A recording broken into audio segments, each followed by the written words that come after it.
Crooner s'écoute, mais se réécoute. Retrouvez vos émissions préférées en podcast sur le crooner.fr.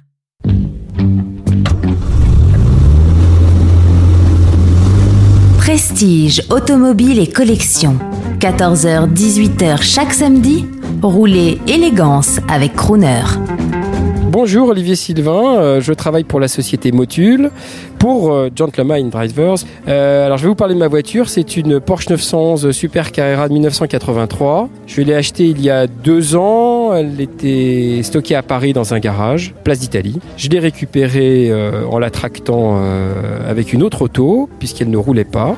J'ai mis 2 ans à la restaurer, j'ai tout refait, intégralement, et tout seul, à part une petite retouche de carrosserie, mais toute la partie mécanique, moteur et boîte ont été refaits par mes soins. Elle tourne aujourd'hui parfaitement bien. Alors le plaisir de rouler dans une voiture comme ça, d'abord c'est un rêve d'enfant, donc cela n'a pas de prix, c'est le prix des rêves. Pour le reste, dans la mesure où cette voiture fonctionne parfaitement bien, quel que soit le conducteur, moi en l'occurrence je suis un vieux porschiste dans l'âme et à chaque fois que je monte dedans c'est toujours une émotion absolument extraordinaire.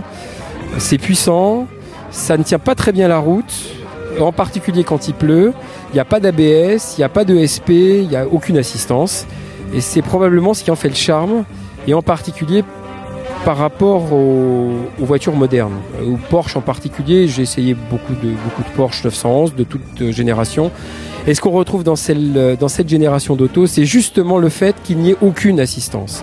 Et ça fait, je pense, vraiment partie de l'intérêt de ce genre de modèle, sachant que je crois que les derniers devaient être les 964 de la fin des années 90, qui étaient des modèles sans aucune assistance.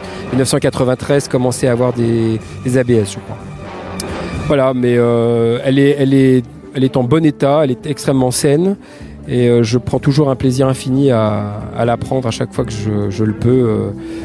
Et de rouler longtemps, de faire des road trips. Là, j'ai l'intention de partir en Dordogne avec, de faire 600 km d'une traite sur l'autoroute, parce que j'ai pas peur, et une partie d'autoroute et une partie de route, et j'ai hâte de prendre la route.